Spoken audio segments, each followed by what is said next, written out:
Du lundi au vendredi, 12h-14h, Cédric en direct de votre ville, dans Midi à Quimper sur Rock Avenue. Bonjour et bienvenue dans l'émission Midi à Quimper. Si vous venez de nous rejoindre, nous sommes au Café des Arts en compagnie de Mathieu Marcheguet. Bonjour Mathieu. Salut Cédric, salut Donc, à tous. Tu es secrétaire de l'association Let's Play, Tout à fait, qui veut dire en français Jouons. c'est ça. Et l'association Venez jouer, l'association qu'on va découvrir ensemble aujourd'hui. Donc comment est créée l'association qui a tout juste un an aujourd'hui en fait?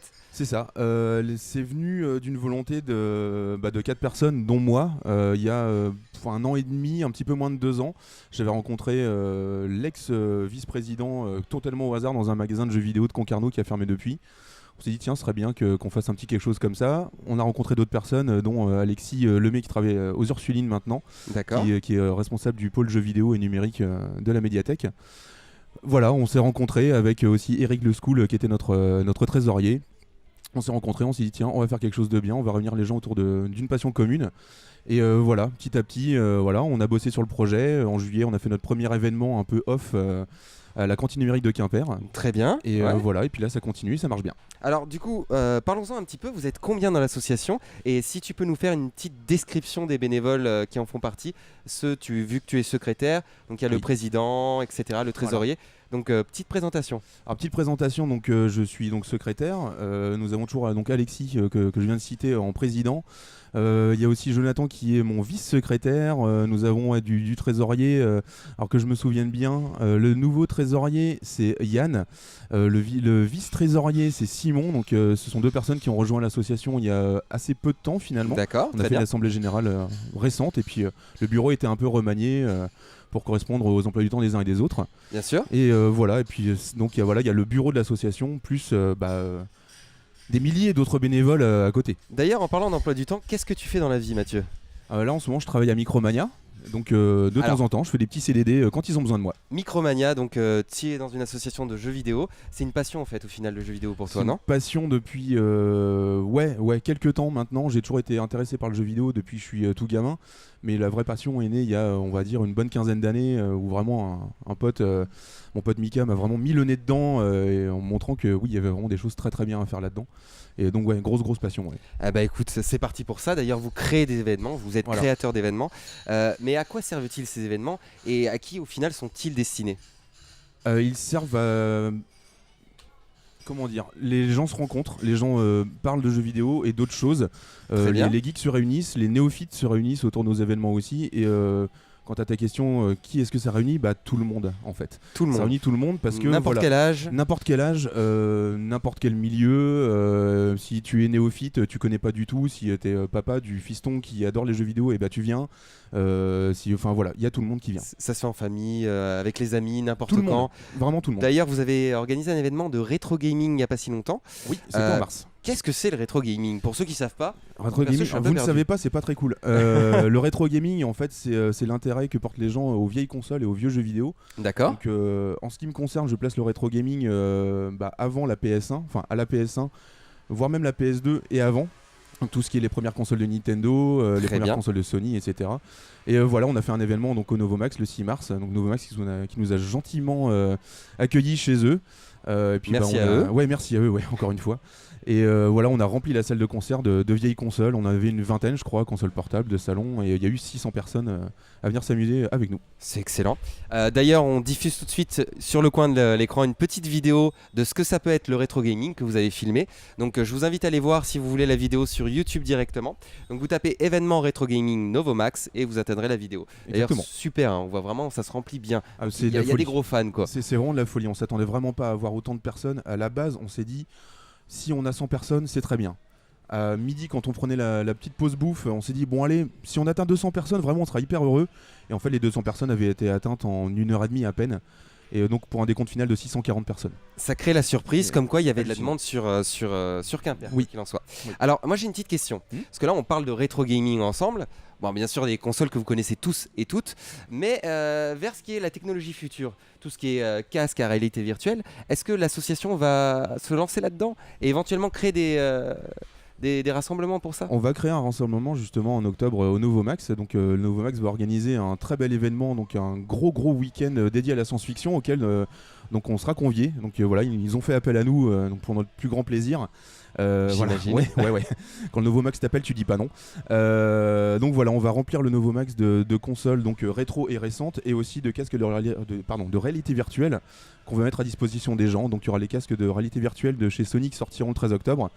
On va voir pour un Oculus Rift sur PC, ça c'est pas encore sûr, mais au moins il y aura de la réalité virtuelle sur PlayStation 4. Ça sera ta première expérience en tant que réalité casque virtuel? Non, parce que j'ai eu la chance de tester déjà l'Oculus Rift en convention à Nantes, à Art2Play, il y a quelques petites années.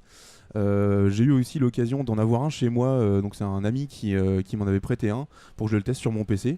Donc, ouais, plutôt sympa. Ça m'est tombé un petit peu sur le coin de la figure sans que je demande rien à personne. Ça va, t'as pas touché les murs en jouant? Non, parce que je me suis assis quand même. Je me suis assis parce que justement, en l'ayant testé à Nantes, je me suis aperçu qu'on pouvait vite se casser la figure. D'accord. Donc, je me suis assis à mon bureau et puis j'ai testé ça du coup avec des copains, avec le pote qui m'avait prêté ça. L'effet est là. C'est hallucinant. C'est vrai. Hallucinant. Bon. À tester, ça arrive très prochainement, de plus en plus en France. Oui. D'ailleurs, les nouvelles technologies font que ça. Et éventuellement Pokémon Go, sortie mondiale qui arrivait très peu de temps en France, il y a très peu de temps, il fait déjà un carton plein.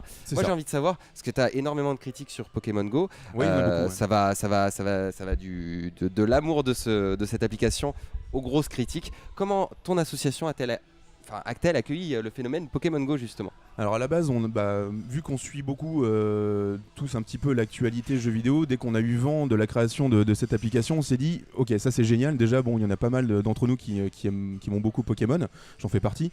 On s'est dit dès que ce truc là sort, il va falloir qu'on fasse quelque chose avec l'association parce que pour fédérer les gens, qu'on fasse une grande chasse en centre-ville, etc. Voilà.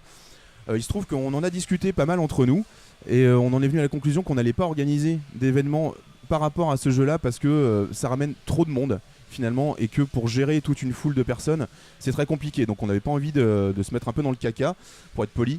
Donc du coup voilà, on laisse les choses se faire, on s'organise des petites chasses entre potes, on rejoint d'autres personnes connues ou inconnues. Voilà, toi et moi on s'était croisés un petit peu à l'arrache à la cathédrale. Tiens, t'es là, mais toi aussi, tiens, c'est rigolo, allons chasser ensemble. Et puis voilà, hier encore au Café des Arts, toi et moi, tu m'as limite sauté dessus. Tiens, il y a un monsieur mime dans le coin, vite, on y va. Bon allez, c'est parti. C'est vrai que ça rassemble. Voilà, ça rassemble beaucoup. Alors il y a une petite perte de vitesse là parce que la hype est un peu retombée. Ouais. Mais non, moi je continue, hein, c'est sympa. C'est pareil, bon, j'avoue, c'est vrai, j'y joue, mais voilà, et ça rassemble, ça permet de communiquer, ça fait sortir de chez soi. Ça fait sortir de chez soi. Il y a vraiment des aspects positifs. Ah oui. Maintenant, j'ai envie de savoir quel est ton point de vue là-dessus. Est-ce qu'il y a des limites aujourd'hui aux jeux vidéo, c'est-à-dire à ne pas franchir? Est-ce que le jeu vidéo devrait être limité? Oui et non. Non, dans le sens où il y a des thèmes des fois qui sont abordés dans le jeu vidéo en général. Certains développeurs qui ont un peu subi des critiques à juste titre. Il faut faire la part des choses quand on joue aux jeux vidéo. Si jamais, je sais pas, un petit gars de 10 ans joue à des jeux un peu violents, c'est pas la faute du jeu vidéo, c'est la faute des parents. C'est une question d'éducation, c'est ce que je dis à chaque fois au magasin quand je travaille. Justement, j'ai tout le temps le débat avec un maman ou une papa qui veulent acheter un GTA pour leur fils. C'est un jeu très violent pour adultes. Comme je leur dis, vous n'allez pas faire regarder comment ça s'appelle, Scarface à votre petit. Donc ils disent ça reste non. Du bon sens et de la logique au final. Ça reste du bon sens et de la logique. Il y a des petites indications sur les boîtes de jeux vidéo, ça s'appelle le PEGI. PEGI à 3 ans, à 7 ans, à 12 ans, 16 ans et 18 donc, ans. Attention à ça, surtout. Il faut faire attention à ça et puis demander aux vendeurs, à moi donc, et puis à mes collègues. Voilà, c'est pour ça qu'il faut aller dans les magasins spécialisés comme ça pour avoir le conseil des gens qui connaissent. Quand on ne connaît pas, il n'y a pas de honte. C'est bien. Vous ne demandez pas systématiquement, par exemple, les cartes d'identité pour les jeux vidéo avec interdiction ou... Non, on ne demande pas les cartes d'identité. Par contre, si justement un petit jeune ou une petite jeune, manifestement pas majeur du tout, vient avec un jeu 18 ans et plus, je lui dis par contre, il me faudra l'accord de tes parents. Donc ça les emmerde très souvent, mais c'est un peu mon petit plaisir aussi. Et j'avoue. Mais après, si les parents disent ok, moi j'ai pas le droit de refuser ça. Hein.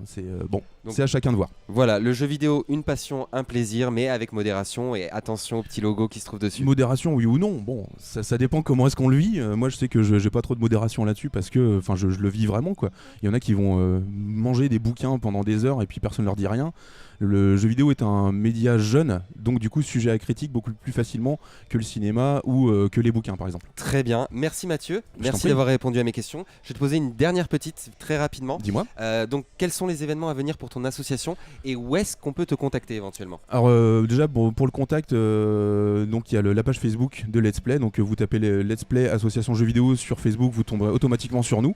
Donc voilà, vous envoyez un petit message privé ou un petit mot sur le mur, donc on y répond. Voilà, on est plusieurs à être administrateurs de la page, donc on y répond très facilement. Ça c'est le moyen le plus facile de nous contacter vu que on est assez connectés quand même.